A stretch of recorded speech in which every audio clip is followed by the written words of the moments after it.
Hi நண்பர்களே, நான் தான் இடியாப்பம். என்ன செய்வது ரொம்ப ஈஸி, ஹெல்தி தெரியுமா? தேவையான பொருட்கள். இடியாப்பம் செய்ய தேவையான பொருட்கள்: அரிசி மாவு, உப்பு, வெந்நீர். வெந்நீர் சேர்த்து மாவை நன்கு கலந்து மென்மையான உருண்ட மாவாக குலுக்குங்கள். சரி நண்பர்களே, இடியாப்பம் சுருக்க போகிறோம்.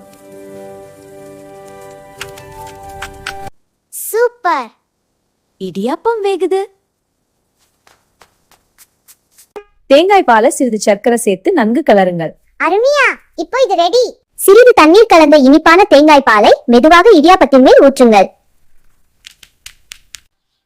நான் எளிதில் ஜீரணமாகும், வயிற்றுக்கு நல்லது.